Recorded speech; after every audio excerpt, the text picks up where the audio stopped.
Assalamu alaikum, chers frères et sœurs. Au cœur des enseignements de l'islam, l'apparition de l'imam Mahdi, que la paix soit sur lui, occupe une place particulière et suscite une profonde réflexion parmi les croyants. L'imam Mahdi est décrit comme un guide divinement choisi, envoyé pour rétablir la justice et l'équité à une époque où l'injustice et la corruption domineront le monde. Cette prophétie, profondément ancrée dans les hadiths du prophète Muhammad, Saus, est une source d'espoir pour des millions de musulmans à travers le globe. Dans un monde marqué par l'incertitude, les conflits et les crises, beaucoup se tournent vers les signes de la fin des temps pour mieux comprendre les événements qui les entourent. L'idée de l'apparition prochaine du Mahdi est perçue non seulement comme un événement spirituel, mais aussi comme une promesse de renouveau et de paix universelle. Les savants musulmans ont longuement débattu et étudié cette prophétie, soulignant son importance dans la foi islamique. Aujourd'hui, face aux défis contemporains, l'intérêt des musulmans pour ce sujet s'intensifie. Cette quête de compréhension n'est pas une simple curiosité, mais une volonté sincère de se préparer spirituellement et de rester fermement attaché aux enseignements d'Allah. Dans cette vidéo, nous allons explorer les prophéties liées à l'imam Mahdi, les signes annonciateurs de son apparition et leur pertinence dans notre époque. Avant de commencer cette vidéo, n'oubliez pas de liker cette vidéo, car cela nous donne beaucoup de force pour continuer à partager du contenu bénéfique. Et je vous invite à vous abonner à notre chaîne et d'activer la cloche de notification pour rester informé de nos prochaines publications sur la foi islamique. Merci et bonne vidéo. Les sources sur l'imam Mahdi. L'histoire et le rôle de l'imam Mahdi, que la paix soit sur lui, sont tirés des enseignements prophétiques et occupent une place importante dans la tradition islamique. Bien que le Coran ne mentionne pas directement l'imam Mahdi, de nombreux hadiths authentiques du prophète Muhammad, sallam, mettent en lumière son apparition future. Ces textes constituent les principales sources de compréhension sur ce sujet. Parmi les hadiths largement acceptés par les savants, on trouve celui rapporté par Abu Saïd al-Khudri, qu'Allah soit satisfait de lui, où le prophète, Saus, a dit « Le jour de la résurrection ne viendra pas avant qu'Allah n'envoie un homme de ma descendance, dont le nom sera comme le mien, et dont le nom du Père sera comme celui de mon Père. Il remplira la terre de justice et d'équité, tout comme elle était auparavant remplie d'oppression et d'injustice. » Rapporté par Abu Daoud et authentifié par Al-Albani. Un autre hadith rapporté par Salama, qu'Allah soit satisfait d'elle, mentionne « Le Mahdi viendra de ma descendance, de la lignée de Fatima. » Sunan Ibn Majah, Sahih, selon Al-Albani. Ces hadiths, et bien d'autres, montrent que l'imam Mahdi sera un descendant direct du prophète Muhammad, Saus, portant son nom et sa mission. Guider l'humanité et rétablir l'équilibre et la justice dans un monde troublé. Cependant, il est crucial de faire la distinction entre les sources authentiques et celles qui sont discutables. Les savants de l'islam ont mis en garde contre l'utilisation de hadiths faibles ou inventés pour alimenter des spéculations sur l'imam Mahdi. Par exemple, certains récits non authentifiés décrivent des événements exagérés ou incompatibles avec les enseignements fondamentaux de l'islam. Ces récits, bien qu'ils puissent captiver l'imaginaire populaire, ne doivent pas être utilisés pour fonder nos croyances. L'imam Ibn Kathir, dans son ouvrage Al-Bidaya wal-Nihaya, a compilé plusieurs récits authentiques sur le Mahdi, tout en dénonçant les récits non fiables. De même, des savants contemporains comme Sheikh Al-Albani ont travaillé pour classifier les hadiths sur ce sujet, permettant aux croyants de se baser uniquement sur des textes crédibles. En tant que musulmans, il est de notre devoir de ne suivre que ce qui est prouvé par les textes authentiques et validé par les savants. L'imam Mahdi est une figure réelle dans la foi islamique, mais les spéculations et exagérations doivent être évitées. La connaissance vérifiée, transmise par des chaînes de narration fiables, est essentielle pour une compréhension correcte. Ainsi, avant de discuter ou de croire à certaines affirmations concernant l'imam Mahdi, il est important de se référer aux sources validées et d'agir avec prudence. ce sujet n'est pas un espace pour les opinions personnelles ou les interprétations hasardeuses, mais plutôt une opportunité d'approfondir notre foi avec sérieux et sincérité. Les signes avant-coureurs de son apparition. L'apparition de l'imam Mahdi, que la paix soit sur lui, sera précédée de nombreux signes prophétiques annoncés par le prophète Muhammad, SAW. Ces signes, regroupés en deux catégories principales, majeurs et mineurs, servent d'indicateurs pour les croyants. Ils rappellent l'approche de la fin des temps et l'importance de se préparer spirituellement. Les signes mineurs de la fin des temps. Les signes mineurs, également appelés Ashrat al-Sa'a, sont des événements qui se manifestent progressivement dans le temps. Beaucoup d'entre eux sont déjà visibles aujourd'hui. Parmi les signes mentionnés dans les hadiths, la prolifération des injustices et des oppressions.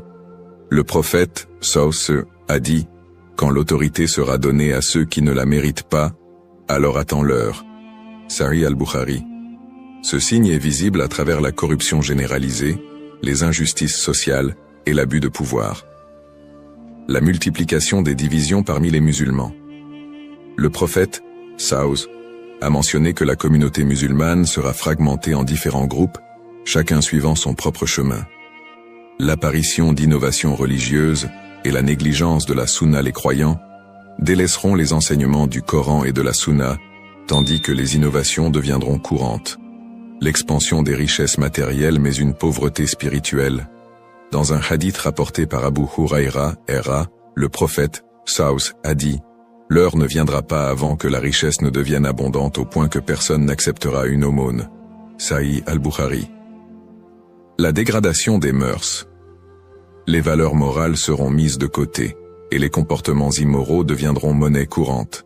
Ces signes, bien qu'inquiétants, sont aussi une opportunité pour les croyants de retourner vers Allah, de se repentir et de renforcer leur foi. Les signes majeurs de la fin des temps. Les signes majeurs sont des événements extraordinaires et universels qui marqueront une étape décisive avant l'apparition de l'imam Mahdi et le jour du jugement. Parmi ces signes, la montée de grands troubles et conflits mondiaux. Des guerres intenses et des désordres sans précédent se propageront, causant chaos et destruction. L'émergence du Dajjal, l'Antéchrist. Le Dajjal apparaîtra comme un grand trompeur, prétendant être divin. Il sera un test majeur pour les croyants. L'imam Mahdi sera un guide spirituel crucial pour affronter cette épreuve. L'apparition d'un feu en Arabie. Le prophète, SAW, a dit « L'heure ne viendra pas avant qu'un feu ne sorte du Hijaz et éclaire les coups des chameaux à Bousra. » Sahih al-Bukhari. Le lever du soleil à l'ouest. Ce phénomène surnaturel marquera un point de non-retour pour le repentir des gens. La descente de Jésus, Issa, que la paix soit sur lui, Jésus, As, reviendra pour soutenir l'imam Mahdi, vaincre le Dajjal et instaurer la justice.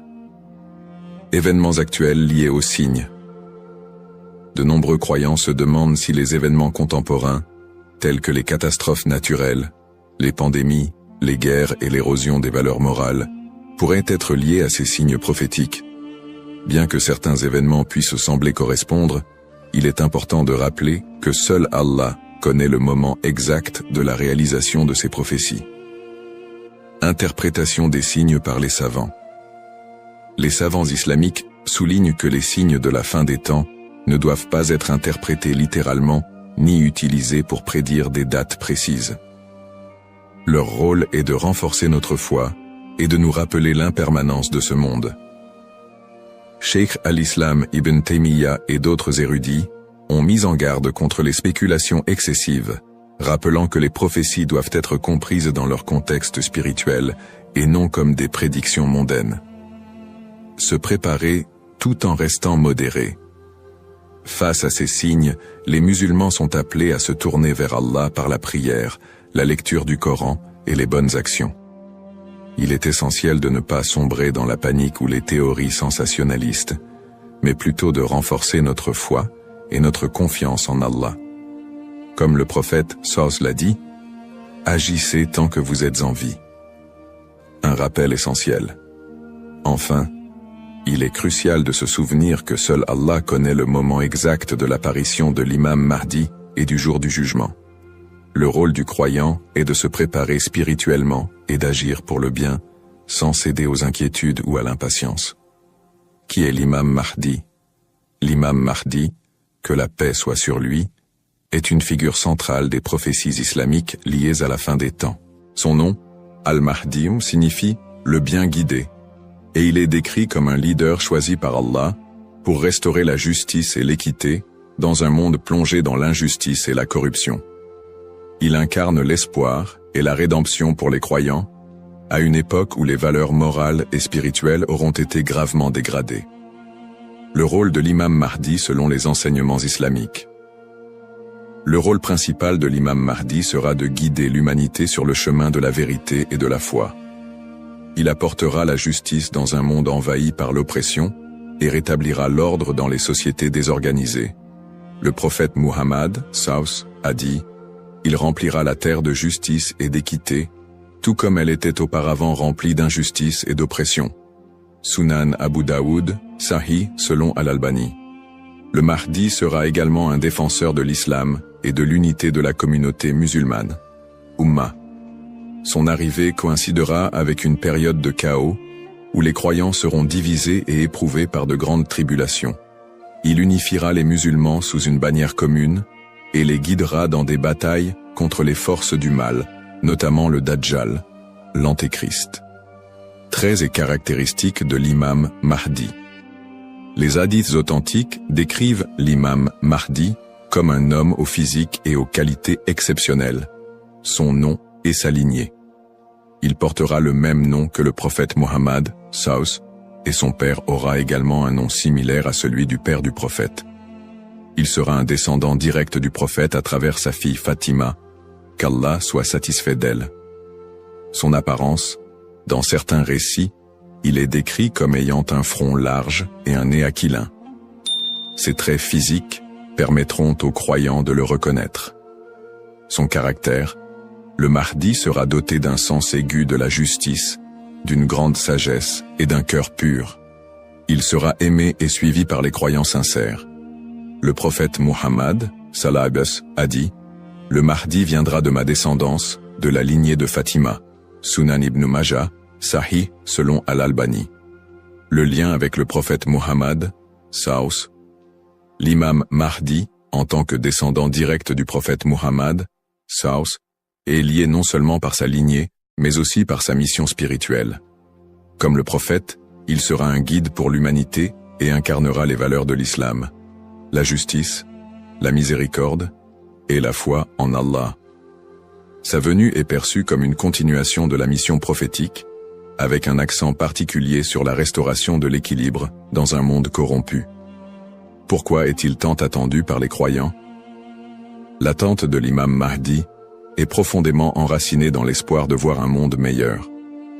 Les musulmans voient en lui un symbole d'espoir, surtout dans les moments de grandes difficultés et d'injustice. Espoir de justice universelle, dans un monde où les inégalités et les oppressions sont omniprésentes, l'imam Mahdi est attendu comme celui qui rétablira l'équilibre et donnera à chacun son droit. Unité de la communauté musulmane. À une époque où les divisions parmi les musulmans sont nombreuses, il apportera l'unité et la paix au sein de l'Ummah. Un guide spirituel et moral. Alors que les valeurs spirituelles s'érodent, il sera un phare de lumière et un rappel puissant du message divin. Pour les croyants, l'imam Mahdi représente un renouveau spirituel et moral. Sa venue n'est pas simplement un événement futur, mais un rappel constant de l'importance de rester attaché à sa foi, de cultiver la justice et d'agir en tant que serviteur d'Allah. Un rappel essentiel. Bien que l'attente du Mahdi soit source d'espoir, il est important de se rappeler qu'Allah seul connaît le moment de son apparition. Comme le prophète Muhammad, Saus, l'a dit, il viendra au moment qu'Allah aura choisi pour lui. Cette croyance nous rappelle de nous concentrer sur nos propres actions et de renforcer notre foi en préparation à cet événement majeur. Le rôle du croyant en attendant l'imam Mahdi. L'attente de l'imam Mahdi, que la paix soit sur lui, est une réalité profondément ancrée dans la foi islamique. Cependant, cette attente ne doit pas être perçue comme une justification pour l'inaction ou la passivité. Au contraire, le croyant est appelé à renforcer sa foi, ses bonnes actions et son lien avec Allah dans cette période d'attente. Se concentrer sur ses propres actes et sa foi. L'attente de l'imam Mahdi ne signifie pas que les croyants doivent simplement espérer un changement sans agir.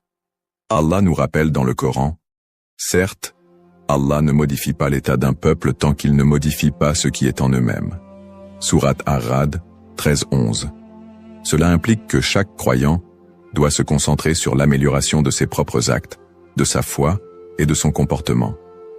L'imam Mahdi ne viendra pas pour accomplir ce que nous négligeons, mais pour guider une communauté déjà engagée dans la voie d'Allah.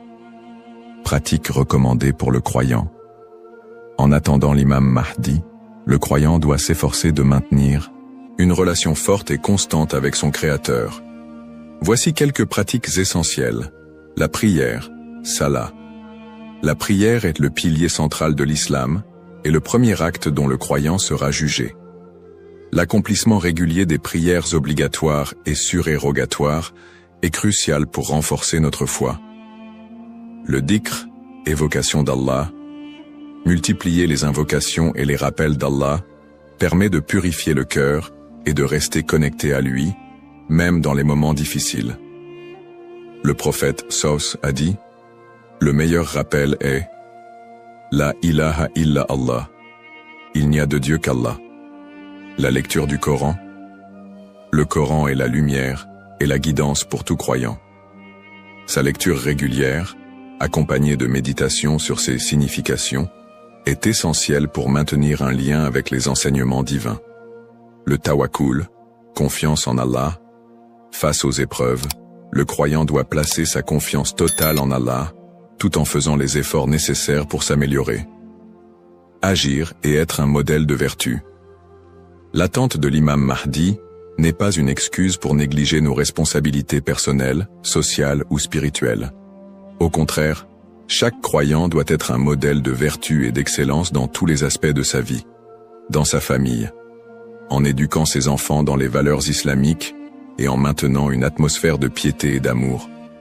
Dans sa communauté, en participant à des œuvres caritatives, en favorisant l'unité et en soutenant ceux qui en ont besoin. Dans sa conduite quotidienne, en respectant les enseignements de l'islam, en évitant les péchés et en recherchant l'agrément d'Allah dans toutes ses actions. Un rappel d'équilibre et de responsabilité. L'imam Mahdi n'est pas une figure miraculeuse venue pour résoudre tous les problèmes du monde sans notre participation. Son apparition sera une bénédiction pour ceux qui se seront préparés en renforçant leur foi et en accomplissant leurs devoirs religieux et sociaux. Le prophète Mohammed Saus a dit « Travaillez pour ce monde comme si vous alliez vivre éternellement, et travaillez pour l'au-delà comme si vous alliez mourir demain. » Cette sagesse rappelle aux croyants l'importance de trouver un équilibre entre les affaires mondaines et spirituelles, tout en se préparant à l'apparition du Mahdi. En résumé, attendre l'imam Mahdi est une opportunité pour chaque musulman de devenir une meilleure personne, en s'engageant activement dans le bien et en restant fidèle à la voie tracée par le prophète Mohammed. Saus. Les erreurs fréquentes et mises en garde. L'attente de l'imam Mahdi est une croyance importante en islam, mais elle doit être abordée avec prudence et discernement. Les spéculations non fondées et les interprétations erronées des signes peuvent conduire à des malentendus et à des dérives, s'éloignant ainsi des enseignements authentiques de l'islam. Les spéculations non fondées sur son apparition.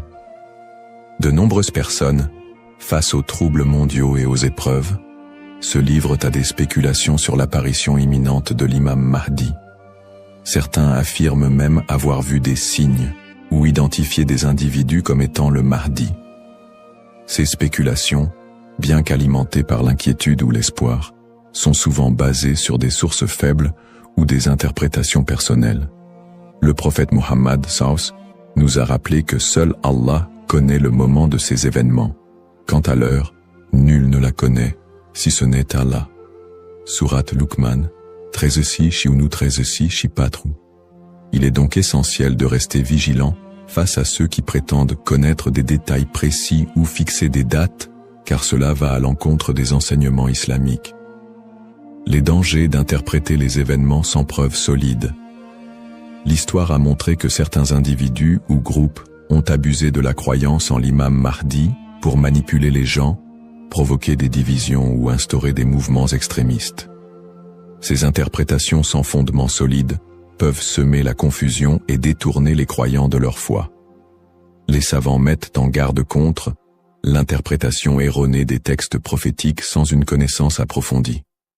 L'utilisation des événements actuels pour affirmer des prophéties sans preuve solide. La propagation de fausses informations ou d'idéologies qui ne reposent pas sur le Coran et la Sunna. Les conseils des savants pour éviter les dérives. Pour se prémunir contre ces erreurs, les savants recommandent les points suivants. S'appuyer sur les sources authentiques, étudier les hadiths authentiques, et éviter les récits douteux ou faibles. Ne pas se précipiter dans les conclusions, rester humble et reconnaître que seul Allah connaît la vérité absolue. Consulter les savants compétents, s'adresser à des érudits fiables pour toute question ou doute sur les prophéties. Se concentrer sur ses propres actes, plutôt que de se perdre dans des spéculations inutiles, renforcer sa foi et accomplir ses devoirs religieux. Un rappel essentiel. L'apparition de l'imam Mahdi est un événement certain, mais son moment reste un secret d'Allah. Le prophète Muhammad SAW nous a enseigné l'importance de ne pas se perdre dans des conjectures, mais de rester attaché aux principes de l'islam et de faire confiance à Allah. Celui qui place sa confiance en Allah, il lui suffit. Surat At-Talaq, 65-3. En résumé, chaque croyant doit éviter les pièges des spéculations et des interprétations erronées et se concentrer sur l'essentiel, sa relation avec Allah et son engagement à suivre les enseignements du prophète SAW. L'importance de l'espoir et de la confiance en Allah. Dans un monde rempli de défis, d'épreuves et d'incertitudes, il est essentiel pour les croyants de maintenir un profond sentiment d'espoir et une confiance absolue en Allah. La promesse de l'apparition de l'imam Mahdi, que la paix soit sur lui, n'est pas un appel à la peur, mais un rappel de la miséricorde et de la sagesse infinie d'Allah. Ne pas céder à la peur ou à l'anxiété. Les épreuves de la vie peuvent parfois paraître écrasantes, mais Allah nous rappelle dans le Coran. Ne vous laissez pas abattre et ne soyez pas tristes. Vous êtes les supérieurs si vous êtes croyants. Surat Al-Imran 3:1-39. Plutôt que de succomber à l'anxiété face aux troubles du monde ou aux signes de la fin des temps, les croyants doivent se rappeler que ces événements font partie du plan divin. Allah est le meilleur des planificateurs, et tout ce qui se passe a une raison profonde, même si elle nous échappe. Chaque épreuve est une opportunité de se rapprocher d'Allah. Les moments de difficulté sont, en réalité, des occasions uniques pour renforcer sa foi et son lien avec Allah. Le prophète Muhammad SAW a dit « La récompense est proportionnelle à l'épreuve. Lorsqu'Allah aime un peuple, il l'éprouve. » Sahih al-Bukhari.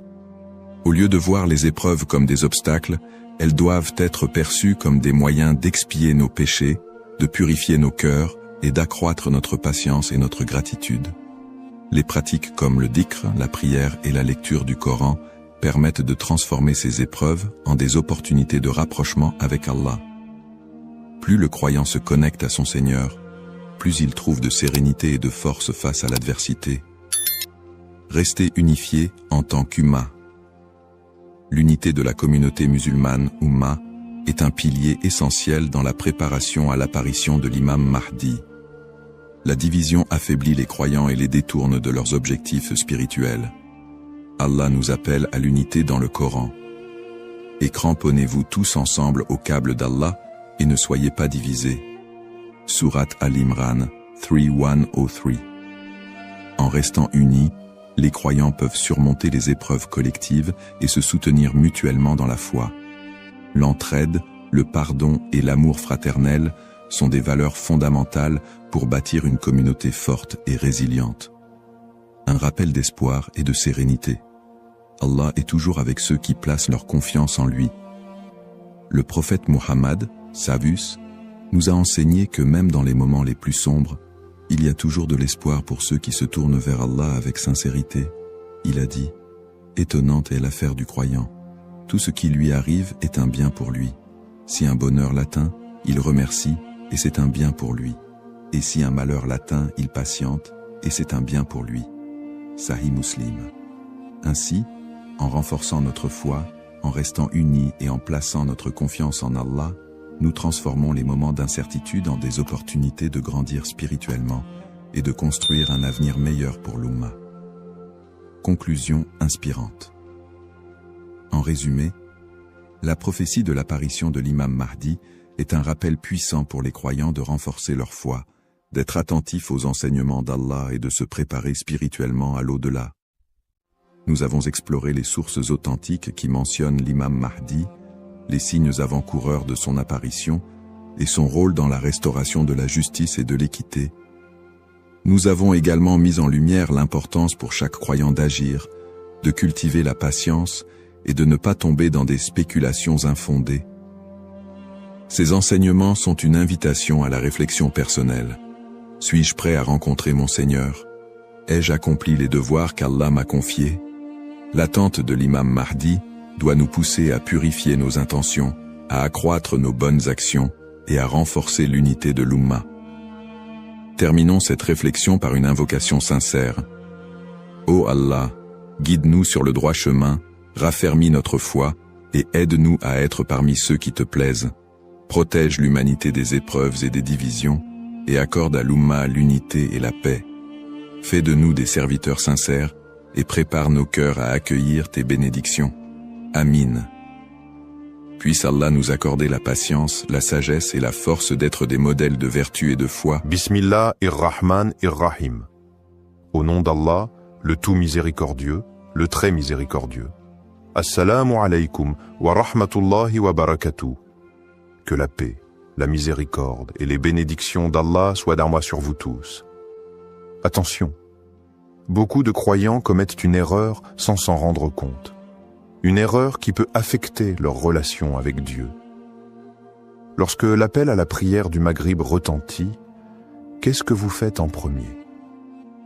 Vous précipitez-vous sur la nourriture pour rompre votre jeûne et manger un repas complet avant de prier? Ou bien vous accomplissez immédiatement votre prière avant de prolonger l'iftar? Saviez-vous que retarder volontairement la prière du Maghrib après avoir bien mangé peut être une erreur grave? Beaucoup de musulmans prennent l'habitude de s'asseoir longuement pour manger après l'adhan, sans se rendre compte des conséquences spirituelles que cela peut engendrer. Pourtant, la prière est la première chose sur laquelle nous serons jugés, alors pourquoi prendre le risque de la négliger même temporairement? Dans cette vidéo, nous allons voir ensemble pourquoi il ne faut jamais retarder la prière du Maghrib après l'iftar. Quelles sont les recommandations du prophète Mohammed, paix et bénédiction de Dieu sur lui, et comment adopter la bonne attitude afin de ne pas tomber dans cette erreur. Préparez-vous à découvrir un enseignement essentiel qui pourrait transformer votre manière de pratiquer votre foi. Avant de commencer cette vidéo, n'oubliez pas de liker cette vidéo, car cela nous donne beaucoup de force pour continuer à partager du contenu bénéfique. Et je vous invite à vous abonner à notre chaîne et d'activer la cloche de notification pour rester informé de nos prochaines publications sur la foi islamique. Partagez-la avec vos proches et laissez un commentaire pour me dire ce que vous en pensez. Merci et bonne vidéo. Explication du problème. La prière du Maghrib est l'une des 5 prières obligatoires en islam. Elle marque la fin du jeûne quotidien pendant le mois de Ramadan et se situe à un moment clé de la journée, juste après le coucher du soleil.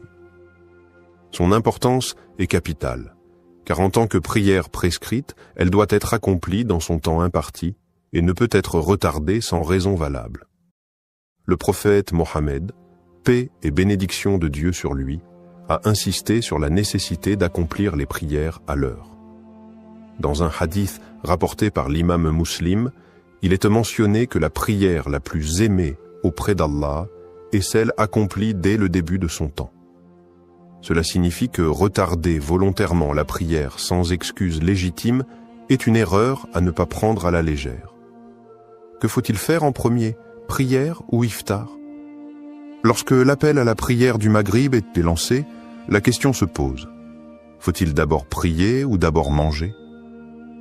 Selon la tradition prophétique, la meilleure approche est de rompre rapidement le jeûne avec quelques dattes ou de l'eau, puis d'accomplir immédiatement la prière du Maghrib avant de prendre un repas complet. Un hadith authentique rapporté par Al-Bukhari et Muslim montre que le prophète Mohammed, paix et bénédiction de Dieu sur lui, rompait d'abord son jeûne avec quelques dattes avant de prier. Cela permet d'honorer l'ordre divin en priorisant la prière tout en calmant la faim. Cependant, de nombreuses personnes font l'erreur de retarder la prière du Maghrib après avoir pris un repas copieux. Elles s'installent à table, commencent par manger un repas complet, discutent en famille et prennent parfois même un dessert avant de se souvenir qu'elles doivent accomplir leur prière. Pourquoi certaines personnes retardent-elles la prière après avoir mangé? Plusieurs raisons expliquent pourquoi certains croyants repoussent la prière du Maghrib après l'iftar. L'habitude culturelle. Dans certaines familles et traditions, il est courant de faire un long repas dès l'iftar, en considérant la prière comme une action secondaire qui peut être accomplie plus tard. La faim intense. Après une journée entière de jeûne, beaucoup ressentent un besoin immédiat de manger et ont peur de ne pas avoir assez d'énergie pour prier. L'influence de l'environnement.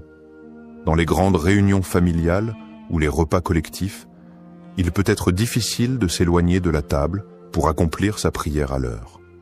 Le confort après le repas. Après avoir bien mangé, on peut être pris d'une sensation de fatigue ou de lourdeur qui rend la prière plus difficile à accomplir avec concentration et sérénité. Les conséquences de cette habitude. Lorsqu'on prend l'habitude de retarder la prière après un long repas, plusieurs problèmes se posent.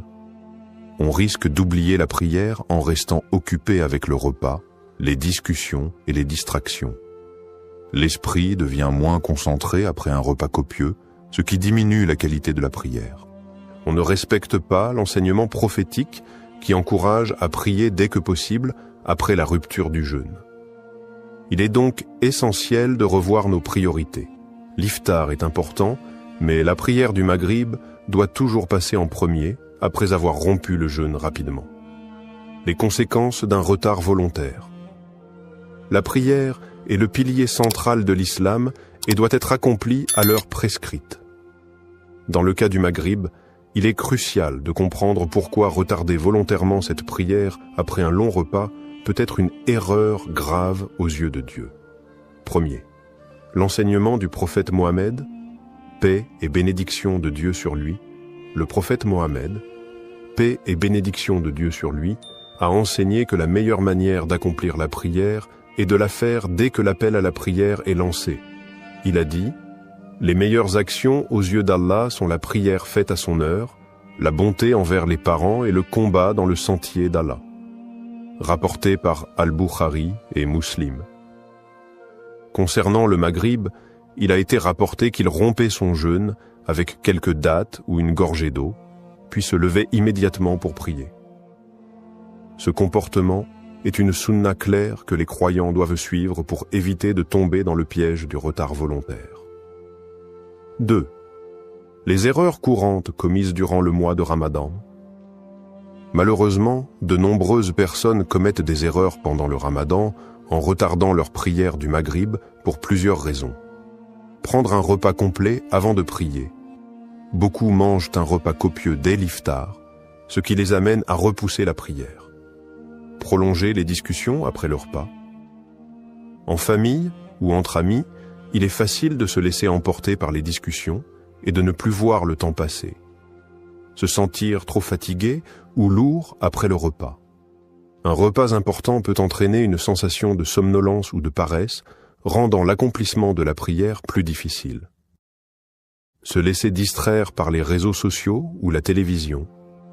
Après avoir mangé, certains préfèrent regarder la télévision, utiliser leur téléphone, ou se distraire plutôt que de prier immédiatement. Ces erreurs peuvent sembler anodines, mais elles ont un impact spirituel et religieux majeur. Troisième. Preuve tirée du Coran et des hadiths sur l'importance de la ponctualité dans la prière. Allah insiste dans le Coran sur l'importance de préserver la prière et de la faire à l'heure. Soyez assidus aux prières et surtout la prière médiane.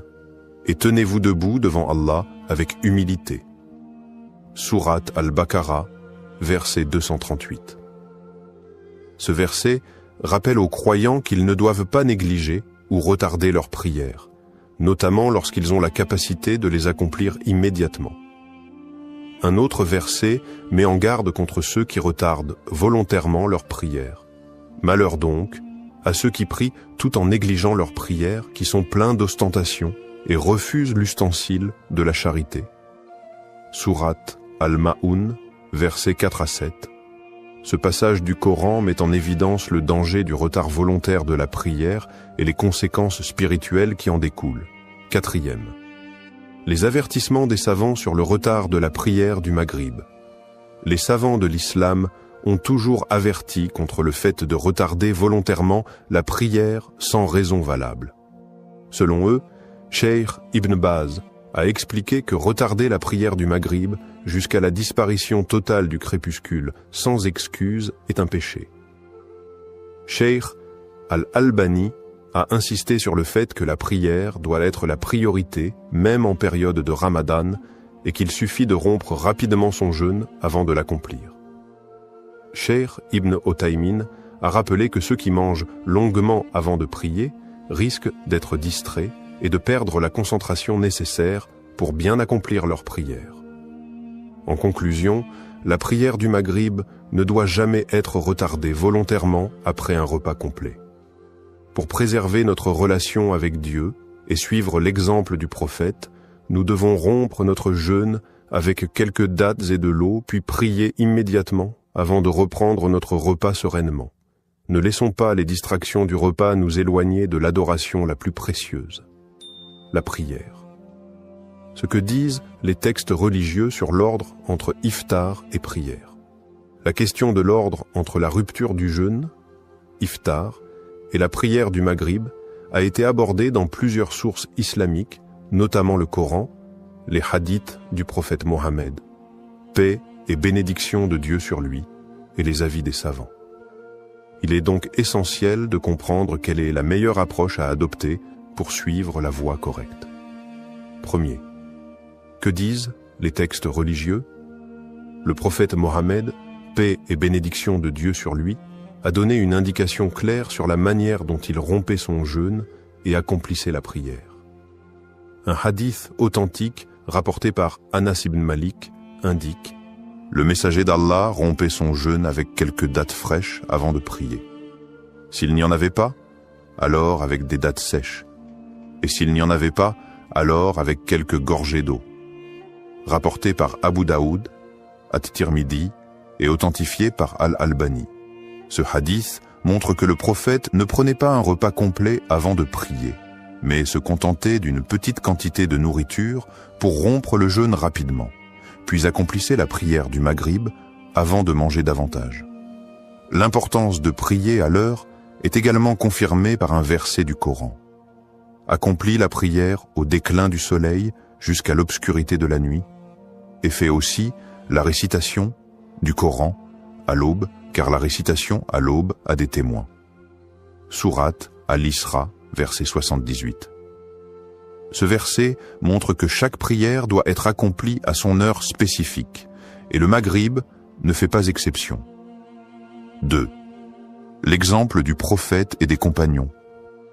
Le comportement du prophète, paix et bénédiction de Dieu sur lui, était toujours équilibré et basé sur la modération.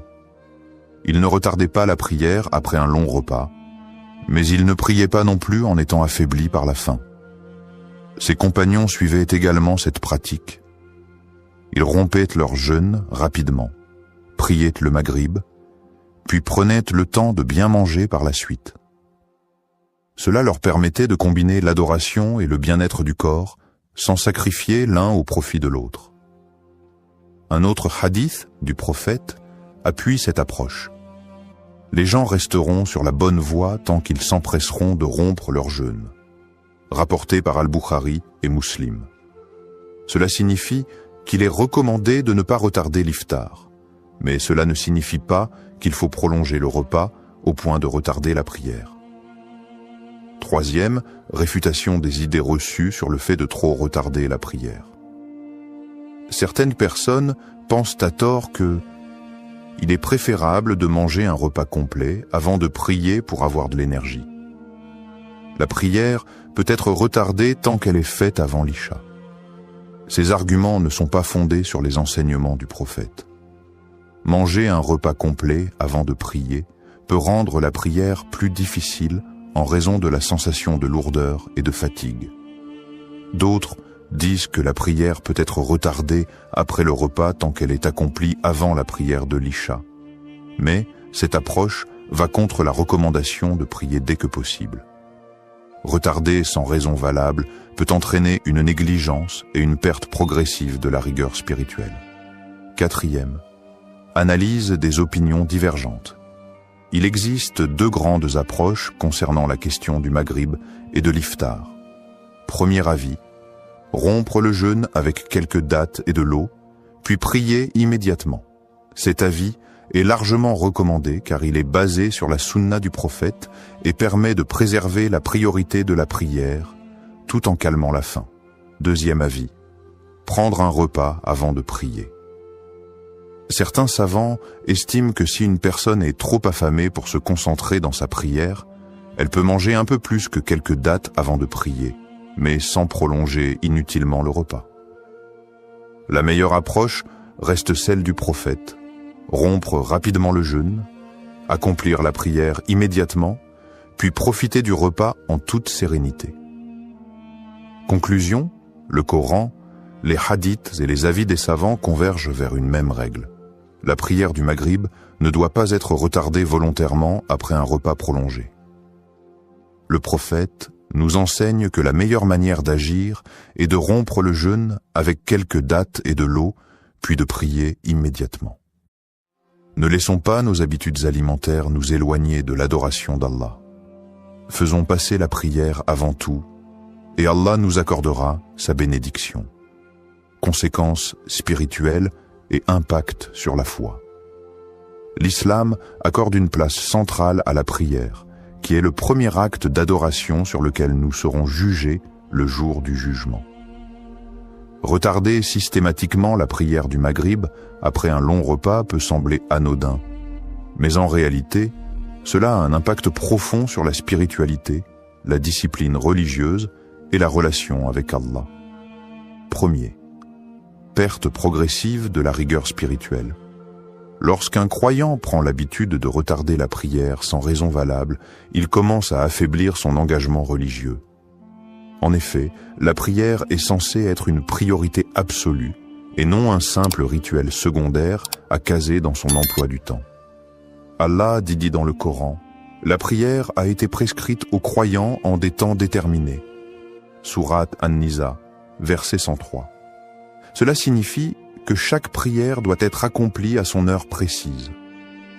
Lorsqu'on retarde une prière pour des raisons futiles, cela peut ouvrir la porte à la négligence et à terme, entraîner une baisse de foi et une perte de connexion avec Allah. Exemple concret, un frère témoigne. Avant, je prenais l'habitude de manger un repas complet avant de prier Maghrib. Puis un jour, j'ai réalisé que souvent je traînais tellement que je priais juste avant Isha. En changeant mon habitude et en priant immédiatement après l'iftar, j'ai senti une amélioration énorme dans ma concentration et ma discipline religieuse. Deuxième impact sur la proximité avec Allah. La prière est un moment d'intimité avec Allah, où le croyant se détache de ce monde pour se reconnecter avec son Créateur. Lorsque l'on repousse ce moment, on accorde plus d'importance à la nourriture et au plaisir terrestre qu'à l'adoration. Le prophète Mohammed, paix et bénédiction de Dieu sur lui, a dit « La prière est la lumière du croyant », rapporté par Ahmad et At-Tabarani. En retardant volontairement la prière, on éloigne cette lumière de notre cœur et avec le temps, cela peut créer une insensibilité spirituelle. Exemple concret, une sœur raconte « J'avais du mal à me sentir connecté dans mes prières. Un jour, j'ai décidé de prier Maghrib immédiatement après l'iftar, et j'ai remarqué que mon cœur était plus léger et que ma concentration s'améliorait. J'ai compris que retarder la prière m'éloignait inconsciemment d'Allah. » Troisième, le danger d'oublier ou d'abandonner la prière. Lorsque l'on commence à retarder une prière, on prend l'habitude de la minimiser et cela peut mener à l'oubli ou même à l'abandon progressif des obligations religieuses. Allah met en garde contre ce comportement.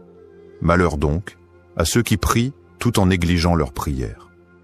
Sourate Al-Ma'un, versets 4 à 5. Ce verset montre que ceux qui négligent la prière sont en grand danger spirituel. Même si au début, on pense la rattraper plus tard, l'habitude de retarder peut affaiblir la foi jusqu'à ce que la prière devienne une corvée ou soit oubliée. Exemple concret. Un jeune homme témoigne « J'avais l'habitude de dire « je prierai après le repas ». Et puis je regardais mon téléphone, discutais avec mes amis, et avant même de m'en rendre compte, l'heure de l'Isha arrivait. Un jour, j'ai même complètement oublié de prier Maghrib. C'est là que j'ai compris que je devais changer. Quatrième Ramadan. Un mois pour rectifier ses habitudes. Le mois de Ramadan est une opportunité précieuse pour renforcer sa relation avec Allah et adopter de bonnes habitudes spirituelles. Si l'on ne fait pas de la prière une priorité en ce mois béni, alors quand le fera-t-on ? Ô vous qui avez cru, le jeûne vous a été prescrit comme il l'a été à ceux qui vous ont précédés, afin que vous atteigniez la piété. Sourate Al-Baqarah, verset 183. Ce verset montre que le Ramadan est un mois de transformation spirituelle. C'est le moment idéal pour abandonner l'habitude de retarder la prière et revenir à la sunna du prophète. Conclusion. Retarder la prière du Maghrib après un long repas peut sembler anodin, mais c'est une habitude qui affaiblit la foi, éloigne d'Allah et peut mener à la négligence spirituelle. En prenant l'habitude de rompre le jeûne rapidement et de prier immédiatement après, on renforce sa discipline religieuse, sa connexion avec Allah et sa rigueur dans l'adoration.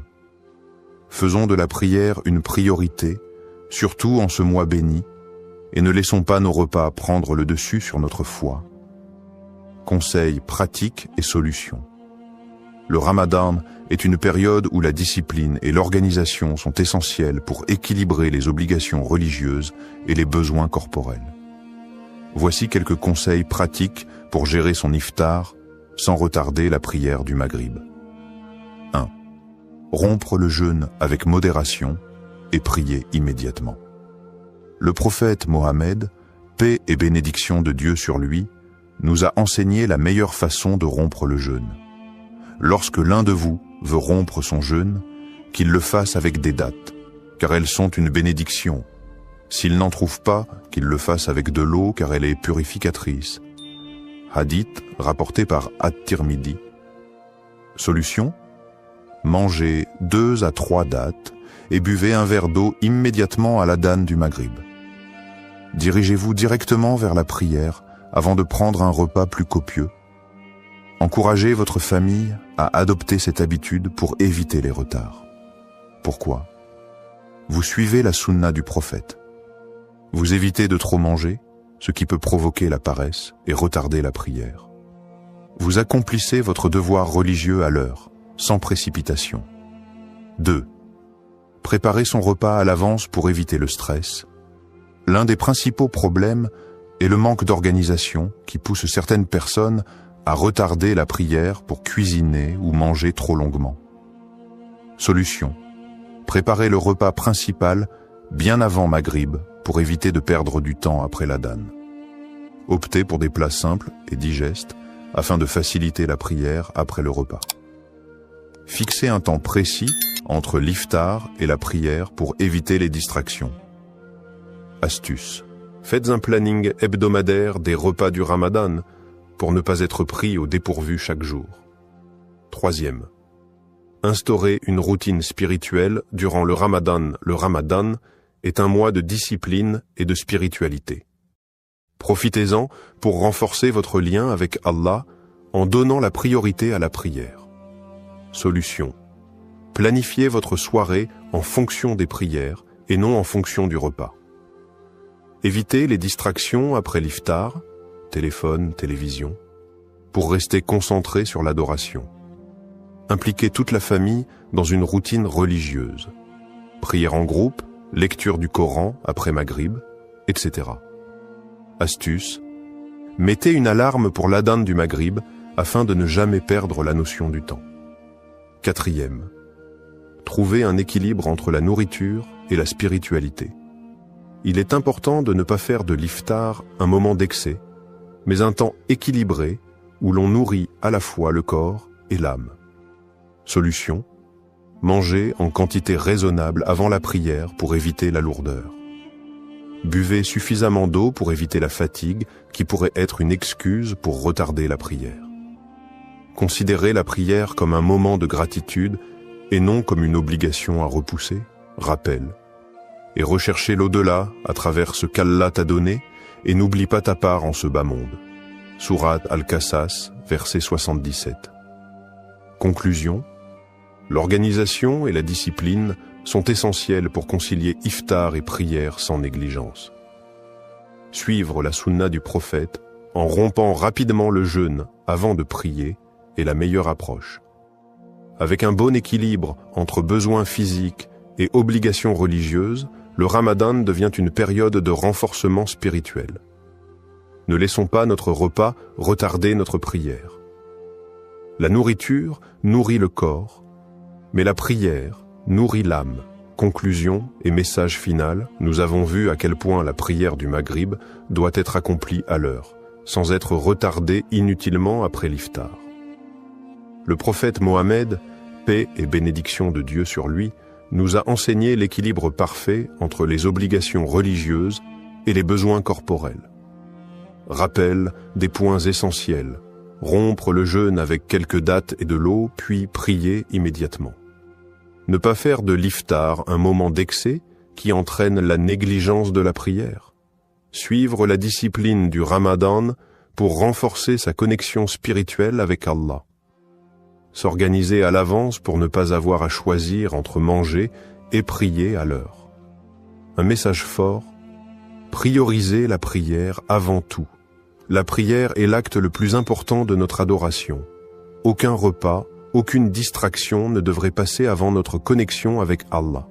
Le Ramadan est une opportunité pour corriger nos habitudes et revenir à la discipline spirituelle. Ne commettons pas l'erreur de mettre la prière au second plan, car celui qui néglige la prière finit par négliger sa foi.